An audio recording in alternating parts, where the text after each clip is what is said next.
Before we fix the economy, we need to fix the homes. We need more family oriented thing.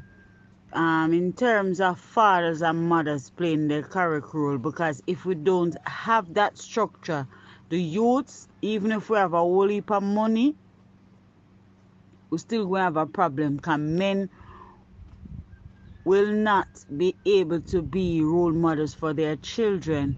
If you notice, the economy in our parents are before our parents' days, say the 70s kids, those who were kids in the 70s.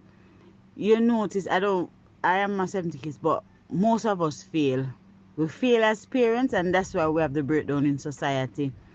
The parents from the 50s and the 60s, their economy wasn't as good as ours, remember.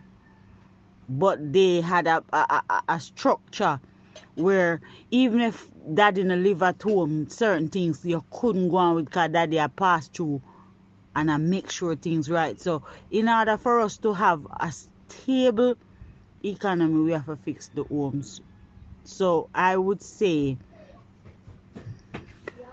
the government would have to have more parenting class. I wouldn't say the government because that's too much for the government. I would say the church needs to play a more forefront role in teaching the men, the young men, why they are the head, why they have this masculinity, why they have this leadership quality in them, what is the responsibility of being a male, and also the females. I think we as mother fail our girls because we're not growing them to be somebody else's wife or daughters. We are growing them for our daughter and not keeping in the forefront of our minds that these are future generation. Remember, our mother would say, oh, if you don't do this, no man nah go. Yes, I used to think it was wrong, but at the same time, she giving you a heads up as to what your responsibility should be in the future is for your husband. So that's where we go wrong. And if we don't fix that, it don't make no sense to fix the economy. Well, small businesses are the backbone of any country's economy. So we'd love for the Jamaican diaspora to, invest in the country. The upper and middle class people here who have the money and the potential to really invest, create businesses. Yes, so the younger youths can gain employment. You understand me? That's one of the main that would be one of the main source of employment. We can't even talk about, well, alongside the government, yes, and it would be good, very good for the government to cut some of these red tape and bureaucracy. You understand me? To make it easier for people to invest, open businesses. So, like I said, the youth can gain employment. You understand? Yeah. As to what business in particular, no, I can't say. People just have to come up with their own ideas and decide what they will want to invest in. I agree with you fully, but I would say that would be secondary to the topic being discussed. That would be a second topic because we have an immediate economic crisis right now where we have to address. So sometimes you have to bypass even what's important and address the problem directly. So I'm in full agreement of what you're saying, but we can't really wait to fix family. We have to address the economy and these young people directly before they end up losing their life, and not even a time for um, parents fix whatever at home because they need job. You understand me? And those jobs will actually deter them from a life of crime and getting involved in any form of criminal activity. You need you need, you need to send voice note. Somebody you want to woke me up now. Yeah, I was happy. Right. My views is this. You see the scamming? obviously we have a large amount of smart people, computer savvy. So we have enough abandoned building where we can refurbish and try to get some international customer service to in another field there. One like something like what Siaga did do with Free Zone. We need to forget some of that. But it may not be economical for going to clothing, but we need foreign investors that would pay the right, because at the end of the day we need the right pay. So small business, yes, but that is local currency. We need international currency where the interest rate is high, because these young people like enough money. So it would be best if we get some customer service for these. Yes, we are gonna have a problem with scamming, but get the smarter ones, them, the one them will lead the pack. Use them for be the security. Give them top responsibilities. That means if them slip, prison. Do like what some of the first world country do. They use the criminal to track the criminals. Right. So you'd use those who are really savvy, the top man, them who are the leader for the pack, for be the in a management job, because them like enough money, you know. So that is what you'd use for keep them focused. No, if we go back in that era, they know, and just try to get foreign investors in a customer service, mobile phone technology and all of that, then we would have a problem. And the first thing we have to do is stop borrow money, because the borrower is a slave to the lender. So these investors have to invest, and don't give them no pro bono. But if they invest, they don't pay tax. The country has to run on taxes. We have the small mindset that if you start the business, you must charge them less. No, just give them a good service. So we train the youths them properly, and those who are leading the scamming crew, you use them to run it and use them to monitor the criminal activities and give them position, because obviously these are leaders, and if you don't give them something responsible to do, then they're going to turn to crime. So this is just my 2 cents. Very interesting topic, very important topic as well. Me look upon it from this aspect, Gone were the days the farmland used to be our bread and butter, because our homegrown products used to be on our shelves. So even when we go overseas and import products from overseas, they are marked down to our homegrown product price, because we wouldn't buy them, because we are more accustomed to our homegrown products. Now we are not producing a lot of homegrown products, so now we are forced to go overseas to import these trash products that they have, and then they drive up the price on us and force our local farmer to compete with those shelf price. So if we can produce our homegrown products at maximum rate, because we have proper infrastructures and the farmers can get proper help where them can hire a couple more people, then when they import these overseas products, they have to compete with our homegrown price. So, that's just one way we can look upon to stabilize our economy. Because if we don't buy their products, their force have to come down and compete with our prices that we have in our country. So I feel like, we buy Jamaica, we build Jamaica, homegrown produce, and those same produce that we produce in our country can now be packaged properly and be exported overseas.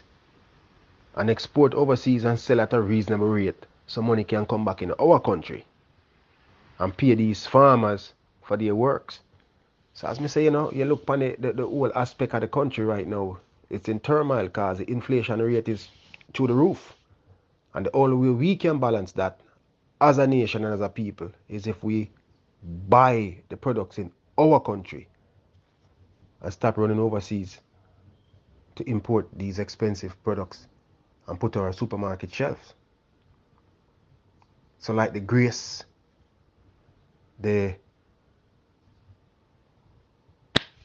Lasco, those are the companies that, you know, we have to use those companies to stabilize our economy. So we have to buy Jamaica, build Jamaica.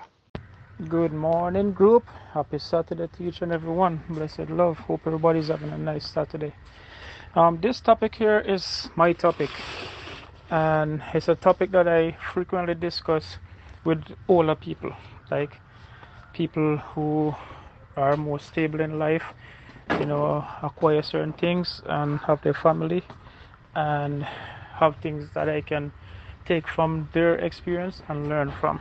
So I frequently talk about this topic and, you know, put together plans for my family as well. The main thing, you know, I would like to discuss, because I want to learn from others. You know, I mean, I always try to learn new things each and every day. I want to learn new things, so I try to learn from others around me, and young or old, as long as it's positive, I want to learn something new every single day. So my thing is, as a country, as a society, as individuals, what are we personally doing for ourselves, our family, our relatives, our loved ones, to secure a future for them? We don't see that we can rely on government. We can't sit back and rely on government. And in this economy, everybody will say, oh, it's impossible to save a dollar, it's impossible to accumulate certain things, it's impossible to start a business, all of that. But every 1,000 miles begin with a single step, and each one of us can make that step to secure a future for our family. Because one of the biggest things is, we travel on the street every day, we get up and we move from place to place. You never know what will happen to you each day you left your house. You know what I mean? I ride bike on the street every day, I operate car, I drive truck, all of that. Every day I leave the house is not a guarantee that I might make it back home. You know what I mean? So when it comes to me personally, for my family's future, I make sure I have things in place where if I leave the house and I don't make it back home, my family will be alright for at least a couple of years until they figure out how they want to move forward. You know what I mean? Whether it comes to a life insurance policy, whether it comes to investment, whether it comes to owning a home, a property, anything. What are we doing to protect our family going forward? You know what I mean? And do we have loved ones that we trust that much, where we can sit down and tell them the passwords for our investments, the passwords for our safe, if we have a safe in our house, what kind of life insurance policy we have to cover funeral expenses? Because we all talk about living and nobody talk about death. And the greatest part of living is dying. You know what I mean? We just live. And when you die, that burden falls on somebody else. You know what I mean? And I just recently came to Jamaica on a vacation, came down there to spend some time with my parents. One of them passed off a few days after I got there. You know what I mean? And if I didn't have things in place to cover funeral expenses and all of that, it would be a struggle. You know what I mean? So even as simple as getting a life insurance policy, it's not as difficult as people might think. It's not as difficult as people might think. And it's one of the, when I was in Jamaica, that was one of the easiest thing I accomplished that got done while I was there, paperwork wise, business wise. Everything else in Jamaica it's almost impossible. It's the hardest thing to even open a bank account. That's one of the toughest thing. Talk about going to the bank to get a mortgage, that's another tough thing. So the little things that we can do, like saving a compulsory saving $1 every week. If you make $1,000, are you able to save 100 out of that 1,000 every single week, regardless of what? You know what I mean? Little things like that, and everybody can show in their opinion. You know, like I say, I'm here to learn from each other. I'm here to, if somebody have any ideas that work for them, pass it on. Might take something from it. I can probably pass my ideas on, somebody can take from it. Let's just learn from each other and just, throw ideas out there to see what we can do, what we are doing, and how we can just move forward. Okay, so saving is important, and I get that. And as far as giving out passwords and stuff and and stuff like that, I get that too. But then trust come in play. So what advice would you give me as a single mother, right, who has a minor child? Yeah, I let the child know that I have. He's of the age where I can let him know that I have a certain account. He has pins to my card and stuff like that, and I'm putting in stuff in place. But as far as so he's like the beneficiary for whatever, but then having somebody to sign and stuff. What if I have issues with like trust issues, like with whom I'll give that, what's the word I'm looking for? Like, who may I make responsible if something should happen to me? If a situation say my child's gonna be okay, I don't have that type of person. What are some of the other things that you can advise me to say? Make sure somebody do for make sure say, oh, in the event that some unfortunate situation should happen, I mean, my child would be okay. Morning, people. My 2 cents on this is that we need to acquire stability. Stability meaning the friends and the family around these young people. Need them to know that you need to have trustworthy friends who are willing to go the extra mile for you, to be there for you, right? And you can be in any kind of financial difficulty. Everybody come together and pull together, because that's the only way it's gonna work. As where Frank said, cannot rely on government. We have to rely on the individuals that are around us, the positive energy giving friends that are around us, right? We can't really think about investment like certain things. We have to invest in each other to build each other. Just like you have probably in our family, 4 brothers, right? And they are in different fields, and at times all of them go through them difficulty until one of them decides, yo, let's just pool resources together and work for each individual goal, and all 4 of them are successful, right? These are the things that we need to preach and to show the young ones them that this is the way to go. Understand? Everybody can come together, buy a house, we rent the house, the money we build up, we buy a next house, rent it same way, and so as you go on, you will always have a stability income for everybody.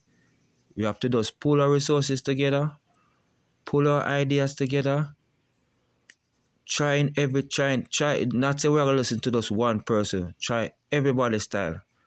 Which style succeed, we move forward going there. So that is my 2 cents. Hey, that is a very important topic. Trust me, that's a very important question, because having your what do you say now, your wealth or your possession, to just leave it to one individual like that could be very dangerous. That's why you see people set up trusts and all these things, so no one person have access to it. You have 4 or 5 people have access to it. I only have one child. I only have one daughter. My daughter is now 19 years old, so she is old enough to sign papers, sign legal documents. She's old enough to be responsible for things. With money come to my life insurance policy and all of that, that is in my wife and my daughter's name. So I know that, okay, if anything was to happen to me, my wife and my daughter is set. When it comes to my pension, my work pension or my government pension, I split that up. You know what I mean? One is in my wife and my daughter's name. The other one is in my sister and my mother's name. So they will have access to that. My wife will have access to the rest. Anytime you're setting up stuff like that, you cannot give power to one individual person. That's impossible, because anything can happen.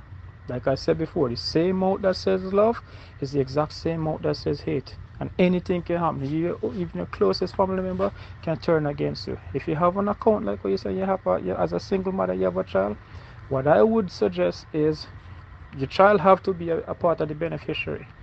Find some, you must have another family member that you have some kind of trust in. Whether it could be a sister, whether it's your mother, your parent, your auntie that you trust, that type of way, you have to find somebody that you trust that's going to be a second beneficiary that can, if anything was to happen to you. Because trust me, we go on the street every day, it could be an accident or anything, and you never make it back home. Your family member don't know where to start. I see this happen over and over and over again. Somebody leave for work, get an accident, somebody die, and the wife or the husband or nobody know what to do. Everybody is wondering how we're gonna bury this person or whatever. You know what I mean? I don't believe in banks. I leave the minimum amount of money in the bank just to pay my bills. Everything else is at my house in a safe. I have a safe at my house. My wife knows the password, and I have a book that I write down the password in. So anything was to happen to me and my wife, my daughter have access to that. She don't have access to it on a daily basis. That book is in a safe place where if my wife and I going on a trip or whatever and the plane drop out of the sky, she knows exactly where to find the book, so she can go and get all the password for everything that she need. But we have to set up these type of stability for our family, because it's a lot of wealth get lost in the system like that. If you have $1 million in the bank and you drop dead tomorrow, nobody have access to that. It goes straight to the government. Straight to the government, no question asked. Because nobody's gonna come and say, okay, well, you know, say, my auntie may have $1 million. First thing I will ask you, what proof you have of that? What ties you have to it? How can you get it?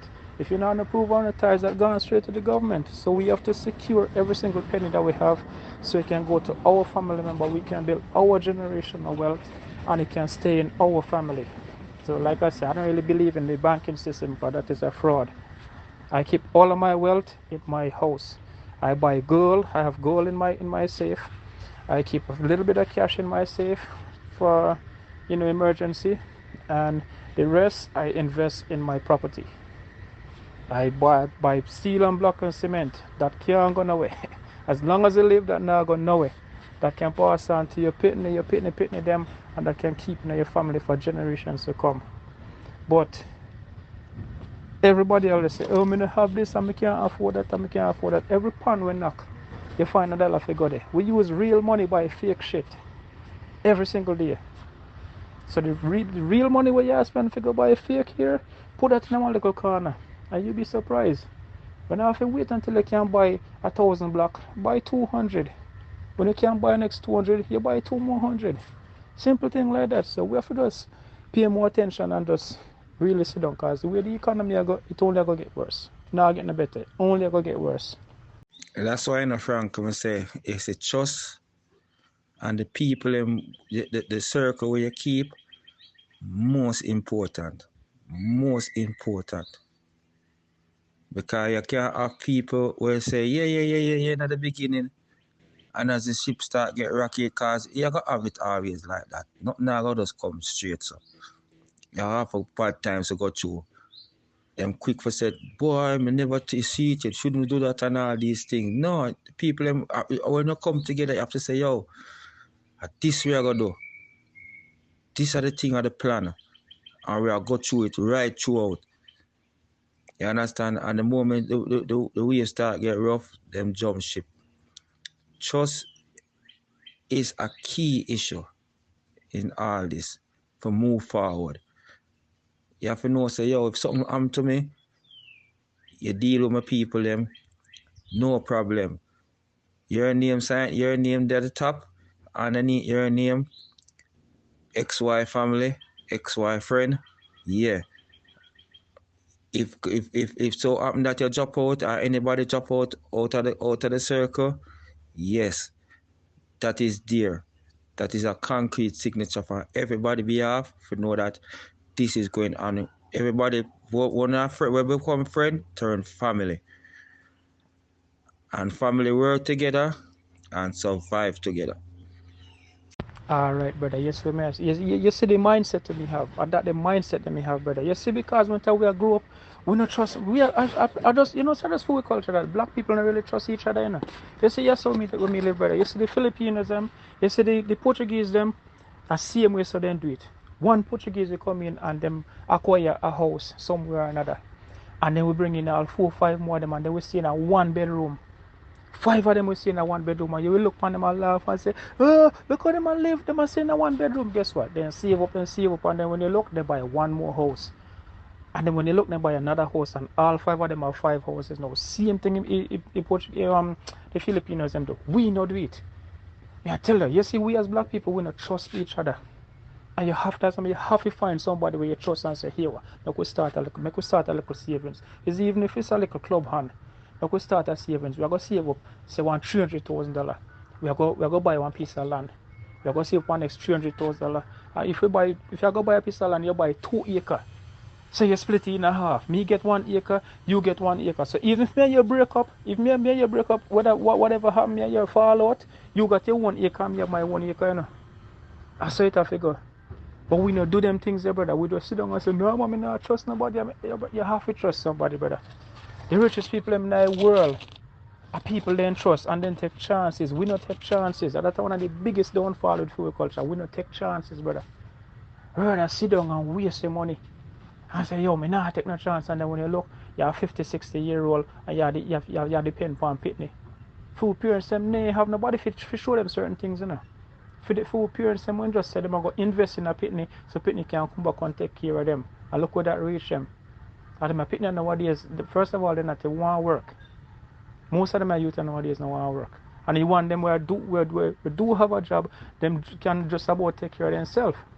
Because still again, nobody not teach them how to create a business. Nobody not teach them how to network and how to pool resources together and can expand themselves and expand the people them around them. If you have 5 people come together and say, we're going to buy one house, the whole 5 out can move in that house and save up again and buy your next house. And then 3 you can move out of the house and 2 save by yourself. And you do the same thing over and over again. And so you create generation of wealth. But we don't have them mind thinking there, brother. We don't have them type of thinking. And that's why food race and food culture just always there behind.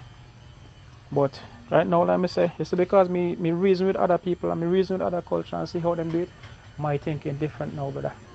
And it can work because it will work for me and me I do it and me say it will work. That's why I say me come up with the topic here, because everybody just love gimmicks and entertainment and all of that, which is fine. It's a time and a place for all of that.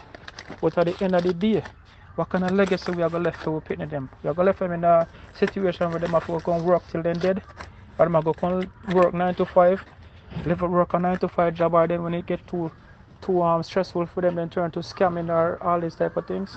No, brother, we can do better than that. It's possible. Other people are doing it and we can do it too. Yeah, so you do it. Family have to stick together somewhere or another, brother. Let me say, it's not going to be ups and downs. It's not going to be trial and error. Everything now going to run smoothly at first. But trial and error. You try this and it don't work, and you fix it and you move on to something else. You know what I'm saying? When me set up the mic, my father have cancer.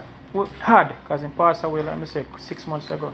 And my father have cancer, I try to tell my sister them for years and years. So here, I need to set up a life insurance policy for this man, because anything happen, see me alone, I go underneath the pressure. You see what I say? And then would have never set up this thing.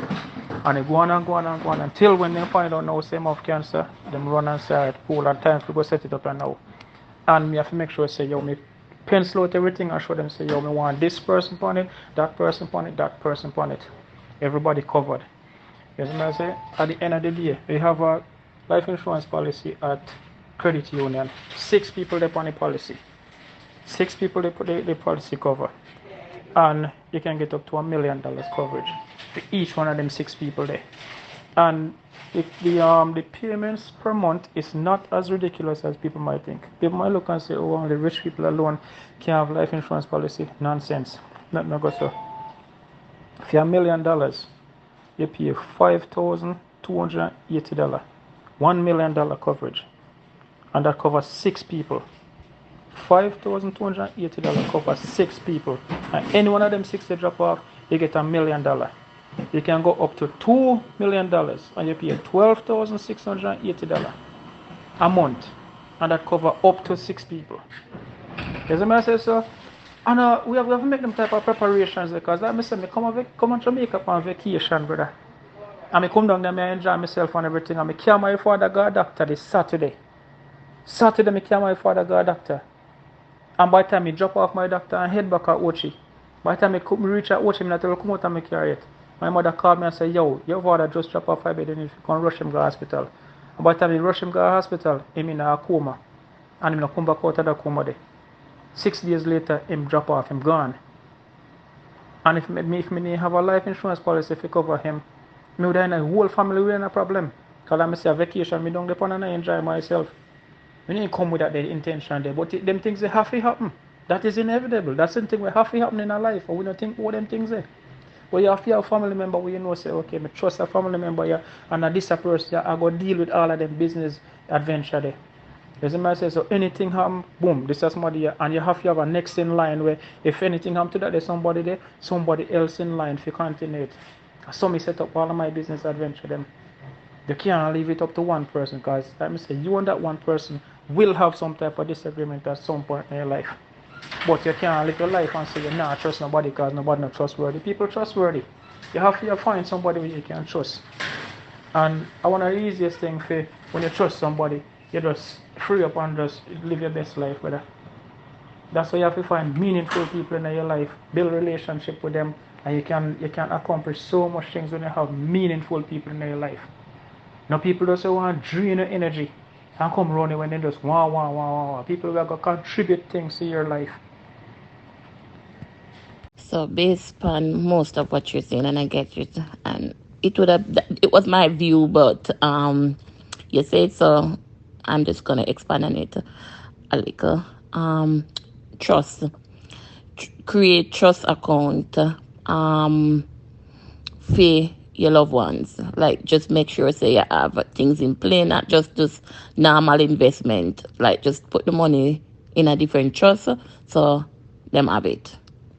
Right? That's what you're saying, right? Because yeah, risk is one, and you're taking certain risk in investment, but then the same people them that you are or companies that you're investing in, them themselves are rob you. So it makes you think that you really don't want to do that. So as far as investment, I have a few, but it's like more and more me I think for pull back. But as far as trust, as having a trust account and those stuff, yeah, them things are the things that I kind of try push towards more. It doesn't matter what race it is. It doesn't matter what race, black, white, pink, or purple. As long as it's somebody who you can trust or that is meaningful in your life. They have a meaning and a purpose in your life. Not just somebody where you deal with on a one-to-one basis from time to time. It got to be somebody that will lay down their life for you and you will do the same for them. You get me? You're not to love to be family. You're not to, hey, how you doing? You're not to love to be relative. But it's just a person there where you can trust. It could be a long-time school friend where you keep that relationship with positive like that, and you know, say no matter what, that person will have your best interest at heart. You know what I mean? And as again, no matter who it is, make sure you have a backup plan. Never put all your eggs in a one basket. No matter how you trust that person, make sure you have another third person just in case, because that can pass off as well too unexpectedly. The person that you put all of your trust in can just drop off unexpectedly, and then that creates another problem. So you got to always cover every single avenue, knowing that if you're not around and that person is not around, it still can be business as usual. The show must go on. So enough things in our life where people just overlook and things it's very, very difficult, and trust me, life could be so easy if you just sit down and take 2 steps back and just plan out certain things. Life could be real easy. Yeah, when it comes to investment is a very tricky thing. With my investment, I have a little bit in the stock market, I have a little bit in crypto, but most of my investment is in physical assets. I prefer physical asset every single day, because you never know what might happen with the stock market. You might wake up tomorrow, like what happened with FTX, and here say, yo, stock market crash, cryptocurrency crash, and the whole investment gone. Never put your all your egg in one basket. So I'm a strong believer in physical asset. So that's why I say I buy gold. Every single time I see gold is on sale, I buy gold. Gold is one of the things where never loses value from the beginning of time, from Jesus' days. From Jesus at earth, gold a trade, and that will never end. Gold now go stop trade. So I buy gold every single time, put it in my safe. So I know say that I want next thing I can pass on to my pitney them and my grand pitney them. Them can do what they want to do with it. Gold will never lose its value. Gold, silver, all them things will never lose their value. So real estate, if you have, like me say, buy one piece of land. No matter which part today, it could have a moko, buy one piece of land. No more land now make, you know. No more land now make. Any land then try to make your sister see you come back and claim that. So buy a little piece of stone, man. Anyway, buy one piece of stone and sit down on that. When you get a chance, you go plant one coconut tree on it. Next year you plant one orange tree on it, plant a mango tree on it. That are increasing in value. So I believe in physical assets, and you can't go wrong with that. Investments will go belly up all the time. When you have physical assets, that can't go belly up. That will only increase in value.